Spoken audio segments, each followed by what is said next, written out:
my house is hella junky. All right, hi. I'm Javon Jones with Jones Community Solutions, and I have my guest, Mary Williams, Black woman first, certified peer counselor, substance use disorder professional. Um, Today we're going to talk It's about my back jack. conformity and being in space and how we have to show up differently as a person of color. And we were discussing that, and you had a lot of. You said you don't want me to miss any of the richness, so go ahead, tell me what it is. Well, just mainly that I was saying about how me and my son had noticed that my mom, which my mom was white, my dad is black. I identify as a black woman, but I do acknowledge that I'm mixed heritage because that used to bother her too. That she'd be like, "You always be doing everything about black, black, black. You don't never really talk about our other side." And I'm like, "That's because I know all that. Like, all that's been documented. My grandmother like did a whole family tree about what part of Sweden we're from and all this. So it's like I don't feel like that's as much of a mystery. But I was very fortunate compared to some of the mixed race people that I've met in that I've been around both sides of my family. Like I still got family down in Mississippi, in LA, and Chicago, and I can go see them, and every time I went to visit them, they always welcomed me, and treated me like a queen. So I know other biracial people that they've never been around their black family, or their black family kind of like abandon them or something. Like they don't get along with the mom, so then they just. So I've been very fortunate to be around my people and still be in touch with my people, and so I feel very secure in my identity around that. But anyway, I noticed that my mom and my son too. We both noticed that my mom, when she would go into a space like when we go to church, which our church is predominantly white, she would just go there, be herself. Maybe she might have some little quirks and foibles, like I don't know, she might pick her nose or something. Me, I would never do that in public anyway. I might rub my nose or something, but I always am like more aware of my surroundings, probably hypersensitive about that. And my son too, like we were both like, dang, when we go into the church, we be trying to look around and see what and what, like who's up in there. Are they finna make fun of our music? Do they like us? Do they not like us? I'm gonna have to call you back, Clarence. Um, Democrats for Diversity and Inclusion. Plug that. Anyway, but she would just go in the room and just be who she is. But it's like we have to always be aware of who's there, how to talk, how are we supposed to be behaving. And then sometimes if I really would just relax and be myself, it would be like it would trip people out. Like they'd be like, "Oh, you're being really ghetto today," or something, and say something crazy, and you'd be like, Ain't "What?" that church? Church is like come as you are too. Ain't that something that Well, y'all can? actually, that part wouldn't have happened at church. That's more like in the workplace. Okay. Because my church family, they've known me all my life. So they pretty much know how I am and all that. But it's just more like, yeah, more like when I go to church and if I have opinions about things, they're more likely to be like, you're getting loud or you're getting really irate. And I'm like, no, I'm not getting loud. If you want me to get loud, I can show you what that's not this. You know what I mean? But they will be quick to be like, you're getting really animated, or the You know angry what's black woman. you know what's interesting about that? Other people that's not of our colors that don't identify as we do. Let's just say that Hmm. actually get offended with our expression, and they for some reason they fear the way we express ourselves, and you know unfortunately we have to always be the one to make a really big point, a big bang to get a point across, because we hardly get any kind of attention. You hardly listen to us. Right. And so then I don't end up feeling heard a Right, lot of the time. exactly. So when we really got to stand up for ourselves, and then you might say, "Oh, okay, I get it," but this has happened to me more than once. Where they say, "Okay, I understand your passion," and then Yeah. they make a decision for me that I wouldn't have made. Like Yeah. we'll make sure that you don't have to go through that again. But I'm like, but I like my job, or I like coming here. You don't have to stop me from doing something that I like doing, Yeah. because Yeah. you feel that you don't want me to be offended. I know how to handle myself in space. Yeah. No, I had that happen to me actually. So a lot of the disparities to me have been in being able to achieve the income level that I want, and also being able to rise in the career that I want, like amongst the peer community or amongst the substance use disorder community. So there was a couple times I was working at different treatment centers and stuff, and I really thought I had arrived because I finally got a civil service job. Like I was working for Department of Corrections, and unfortunately, it was still a contracted job, and we didn't work directly for the state, but that was close as I could get in that field. And so it was like, wow, I've really arrived. I can finally get all my hours, and I get to work with people who are just coming out of prison. A lot of people look like me. You know what I'm saying? And first of all, it was the whole screening thing because they were like, you can't have any contact with anybody who's involved with the criminal justice system. Well, how many black and brown people are you going to be able to hire with that as one of your requirements? Like, we all got an uncle, a cousin, a best friend, Exactly. somebody's boyfriend. Something. So Maybe a that's going to child. narrow it down Maybe a right there. child is like, shoot, me is shit. Maybe my damn self. I can't even do it Right. for me. Right. So, and at the time I did, I had a very close person in my circle was formerly incarcerated. So then I kind of felt like, should I be 100% honest about it or should I not? I did go ahead and disclose it because I didn't want it to come back and bite me in the butt. Um, the first time I disclosed it was in the interview and it was no problem. Then the second time I disclosed it was when I got hired, and then it seemed like it became a problem. So that was one thing. But the second thing that happened was one time I had made a mention in one of my evaluations of the fact that I'm feeling really comfortable here. I like this job a lot. My dad always told me I was going to have to work twice as hard being a black person to get half as far. But I'm really enjoying my job here. And a couple days after I did the evaluation, which everything seemed to be fine, um, she came back to me and was like, "I'm gonna need you to write a statement about what you said the other day." And I was like, "Huh?" And she was like, "Yeah, I need you to write a statement for the human services people about. You said you have to work twice as hard as other people." And I was like, "Well, no, I didn't mean it like that. I was just telling you that that's how I was raised. My dad always told me you're gonna have to work harder." And she was like, "Yeah, well, I need you to write a statement about that." That's too much. That's going a bit too far, but there's a lot of things like that. I agree with you. I've had at different agencies in the peer community, in this peer field, especially well, actually, well, we're on that. Well, that glass ceiling is right here.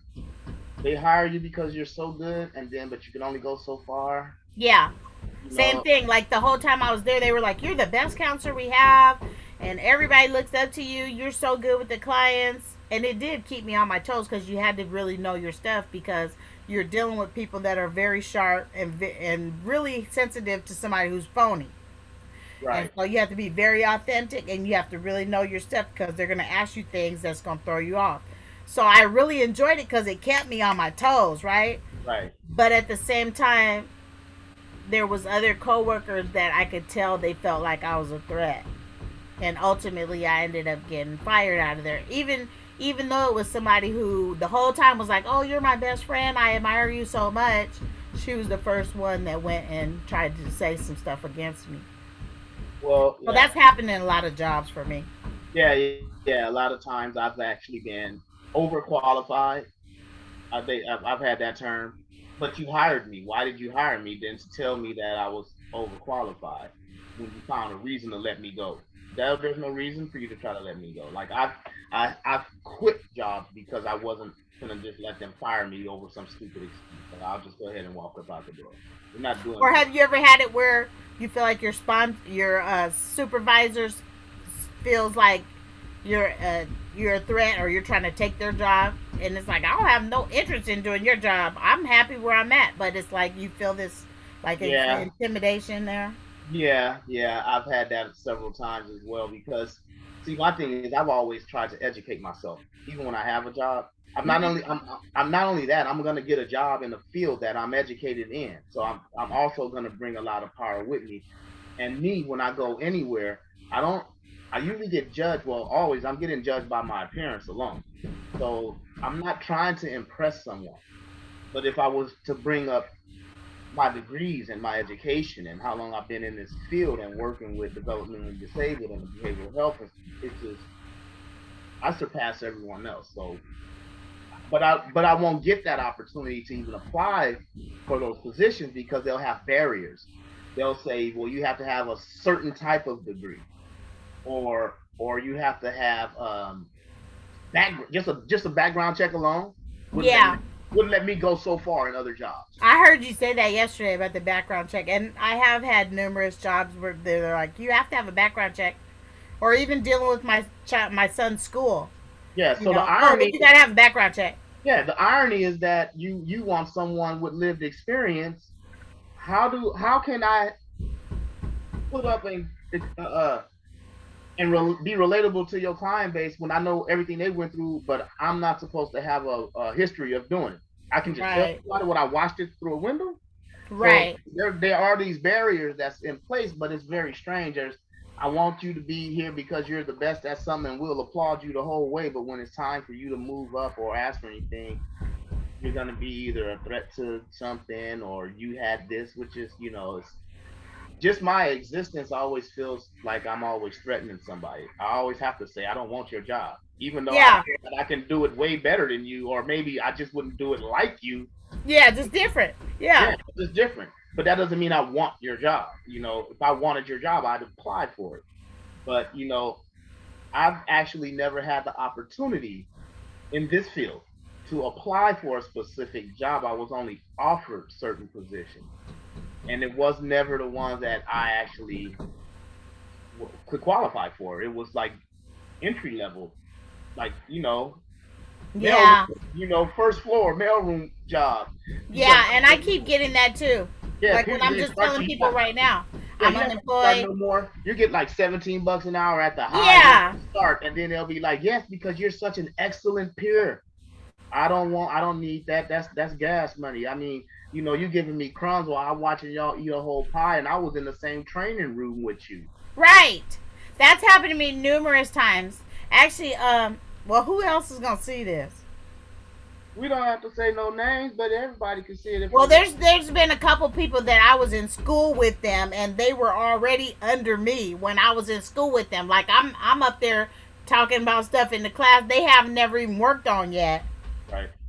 and now they have a job where they're doing like statewide stuff, and I'm sitting here like, wow, I remember when you was in class, you didn't know nothing. Wait a minute. Hold on.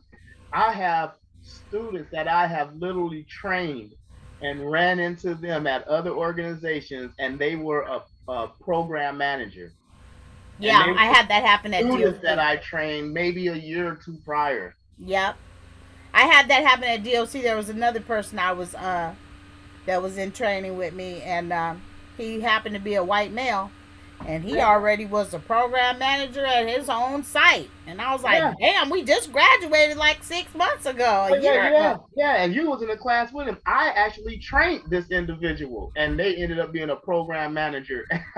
Walked right Well, in, and young, I knew that young white existed. girl. Young white girl. I had way more education than her. Yeah. Not only that, I had been in the field, and I had worked at that company for over a year before she even got there, and she came right in as a program manager. I was like, damn, Well, and congratulations. and and I had heard about that because when I was growing up, my dad was a custodian and was really good at his job. Like they would always call him when they had problems getting different things off the floor. He was good at he loved doing floors and he loved doing landscaping like the yard and stuff. He loved to cut the grass. He always kept our grass really sharp too. But anyway, that was like his thing. He made it into like art. And a couple times he trained guys, Asian heritage mostly guys, Vietnamese guys, and then they would get promoted past him. Yeah, yeah. That happened to him. So I knew that was out there because I had seen my dad go through that. Well, yeah, that's true. It's very real. and they'll find every excuse in the world for it. And I'll, you kind of just give up on it. And it was pitting two people of color against each other too. That is the truth right there. Yeah, they do that a lot. They do that a lot. That happens a lot. Um, how else do you feel that we have to conform in white space? Well, really, the biggest one I think for me is really language, because unfortunately, when I get comfortable, then I talk like I would talk at home, which I guess it might sound like some people be like, "You sound like you're Southern." That's the Actually, that's not that's it. yeah. They want I to mean, say my dad ghetto. is from Mississippi, but this is just They how want we to say talk. My right. This family is from how LA talk like this too. exactly. Like this is how we communicate together. So Right. when we're amongst each other, other people say they're talking black or they're talking ghetto or whatever you want to call it, Yeah. whatever. This is how we communicate together, and we're very comfortable with it. It's you that's uncomfortable with it, and why should we have to change? We're not saying nothing wrong or negative about you, but when I Right. And then some people, it's almost like a novelty, like, and then they'll be like, "Sister girl," and, oh, I cannot stand that. Do not, do not try and jump in and fit in where you look. Don't do it. don't Just do it. don't do that. Yeah, we That's don't like the need you most to offensive. conform. Yeah, we don't need you to conform. It's very uncomfortable when we have to try to change ourselves, right? Like it's hair, the way we dress, the way where I am right now. I wouldn't have gotten here if I wear the way I want to wear my hair and the clothes I want to wear. I wouldn't been able to get into half these skyscrapers and executive office buildings if I wouldn't have had to cut all my hair and put on that suit and tie just to be let in a building. Right, which I mean, it is changing. It is changing because there Yeah, was a time, and I mean, and my hair is fairly, Eurocentric. I mean, just that's just the texture of my hair. yeah, but But have when you met me, I've always been bald headed. I've always I've always had a fade. I've always had yeah, bald. you did. But since the Crown Act is out, I've just been just doing whatever I want to, and I don't care. I love it. That's what I'm saying. So it is changing, but like I remember hearing about different, just different stewardesses and stuff where they would wear their hair, have their hair braided, and then they would try and fire them and all this You mess want they put you up want to there. hear something horrific? When I was in high school in the '80s, we were I'm my pops moved me to Covina, California, from out of Pasadena and LA area, right? Uh huh. Moved me all white city. It was like literally 4 or 5 black kids in the whole school. That's where I met my wife. We grew up together, right? We grew up together in junior high school, but in high school, I specifically remember when I was on the football team. I was like, "Oh, we got a game coming up." My mom, I had her braid my hair so I can, wear these helmets. I swear I went to school the next day and got suspended for 2 weeks. What? I lied to you not. I raised my right hand to God. And on top of that, that's beside the point. We weren't allowed to wear LA Raiders and LA Kings out hats and jackets. We would get kicked out of school just for Because college. gang colors or something, huh? No, they were all black. The Raiders and the NW. It was like the NWA, like Easy E and Ice Cube. Remember they Oh used yeah, to wear but that? still, If we wore any of that those hats or jackets, we were kicked out of school. I went to school because my hair was really long and I was on the football team and I didn't as soon as summer was over when we were gonna start our season, I had my hair braided. They suspended me for 2 weeks just for braiding it, just for having my and this was in the 80s. that's 80s. insane. That's the truth. That's why when I was when I was up here, when I moved back up here, and I was like, that's why when you met me, I was bald headed. When I started to do my business again, I was like, I'm not getting accepted up here. I'm not getting accepted up here. I gotta. My mentors was an old white dude and two old white dudes, right? And they were really looking out for me. And everywhere we went, I would just have to dress however they dress. Oh, you're wearing a short sleeve polo shirt today? I'm wearing a short sleeve polo shirt today too. If you're wearing a button up and it's tucked in, I'm doing the same thing. I used to have to get around and fit in like that just to be accepted, or else it would be times I'll go places. I was like, man, they didn't let me in. They'd have to run downstairs and come get me and argue with people, So instead of me being uncomfortable all the time, I felt like I was making them uncomfortable just being around me. I just have to change me. I was like, all right, I have to cut all my hair off and do all of this. Well, and I guess that's the bottom line is it's that constant questioning. Right. We're always subjected, it's like we spend so much energy. Somebody said that yesterday in the group. We spend so much time and energy trying to worry about, well, and in real or imagined. Like, I know some stuff has changed, like you said, the Crown Act and all that, but you still have that constant thing of, okay, am I supposed to be doing this? Am I supposed to be doing that? Something? Are they watching this? Okay, what do I need to do? Especially at work. Yeah. And Oh, so yeah. it's like it's just crazy making it, the amount of time we spend thinking about that. You know, um, they say black people naturally got like maybe our blood pressure is up higher normally and stuff and all of this, and Yeah, that runs in my family. we're Yep. more subjected to like heart disease and stuff All like of that. that, Diabetes. that diabetes and all. That's because we always worrying about what y'all gonna do or what we gotta deal with every single day. Who gonna have a bad Stress. day and cuss me out or call the police on me just because they want to? Who Yeah. gonna do this and fire me? And I can't just show up and be me. Even if I'm having a bad day, I just I just want to be able to have a bad day. I'm not gonna harm nobody. I'll pull it together or I'll take off or go somewhere else or whatever, right? No, that's like the end of your existence. They cut everything off. You go in there having a bad day, you get a pink slip on your way out. So Yeah, and that's the thing. I think it is a built up of not only stress, but I think it's generational too. Like Joy Leary had that book, Post Traumatic Slave Syndrome. It's generationally lived down because we lived in trauma. We were yeah. bathed in that cortisone, bathes your brain, because you're always in fight or flight mode. And you can pass down trauma. They don't want to accept that they can pass down trauma. The reason why is because they feel like only certain people can get money for having PTSD, but they know they'd have to pay all kind of black people for having post traumatic stress because it's been too much. That if I walked up into the office right now and said I would like to collect some funds for having PTSD, and they ask me why, I say because I grew up in that ghetto y'all put me in, locked me up, un, you know, illegally locked me up and held me for years. Then I ended up having to be put on parole and probation in that same damn ghetto, and I ended up getting shot 4 times and I had to dig my way out. And after 20 years of that, you said, "Oh, here's a Proposition 47. California was wrong in everything we did. Our bad. I can't get But a check. where's the repair? What do you get from me? You know what I Yeah, get? where's the repair? I Where's get the to re- I get to take my kids somewhere else to say F you California, what you did to me. I can't live safe down there. I want my kids to experience that either, right? So I bring my babies up here, and all I'm doing is passing down trauma to them. What not to do. Don't point at them, don't look like that, don't do that, don't do that, don't do this, because that's all Yeah, and we do. We be paranoid. I I, mean, yeah. it comes across probably like that to the kids. Like, damn, mom, you paranoid.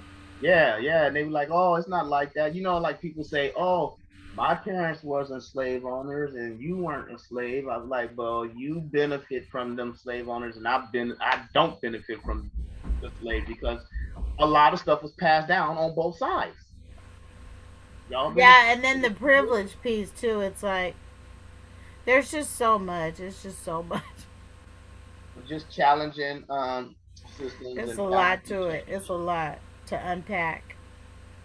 It is. Well, maybe they'll understand and maybe we'll get some more time to interview and talk more about things. But I really appreciate you being here. All right. Thank Okay, you. and then the other thing I was gonna tell you, even yesterday, well, just the whole thing about our families too. I just really my passion is really working with black people and black families and figuring out really how to make the prevention be more available, like, and not have stigma around getting help with mental health and getting help with substances because like you said, like this trauma and stuff, the way it comes out is, to me, it's like people get loaded, people get high, people be drinking, people be partying, gambling, whatever. And then like when they was talking about crack yesterday and how folks went out to the women left their kids and went out to the street. That was the first time that women straight left. Before men had went out and was drinking or whatever, partying, going to the juke joint. But shoot, then man, them 80s and 90s when that crack hit, shoot, moms was like, I'm out. I'm finna go. And they be on a run. You know what I'm saying? You might not see mom for 3, 4, 5 days, right? But it's like, all our stories was the ones on the news about, oh, we found these neglected children. They hadn't eat for 4 or 5 days. But that shit is, we heard way horrific shit from our grandparents. Right. You know what I'm saying? That ain't just, but then they was just focusing on, look at the black people doing this to their kids. Look at the child abuse they doing on their kids. Yeah, but what about way on back? Y'all was whooping us and striking us with whips on our back and all this. Don't you think that was horrible? They don't want to talk about that. No, they So won't talk about that stuff. Not to me, today. the They other thing that really we need to focus on, because they still be that term equity. Uh, we need to still talk more about, because equity, it's like, oh, that means equal. To me, we need to still talk a little bit more about repair and reparations, because who decides what's equity?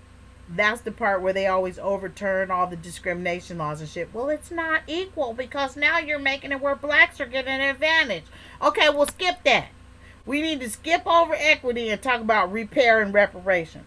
So I'm about black families getting an equal share of the American dream, being able to make a good wage, and having equity and some repair. That's what I'm about. There's too much harm been done to our people. We need some repair. Because they just passed that Asian anti hate bill. Mhm. And I'm still looking at Biden, and I love Biden and Harris. But you just skipped over all the, what about all the Black Lives Matter, kicked all that stuff off for them to even put up an Asian hate bill. So I need to hold my president accountable for, we need more repair. So Well, I'll close with that. all right. We'll be on close with that. Thank you. All right, Javon. I appreciate the opportunity to be heard. Thank you, honey.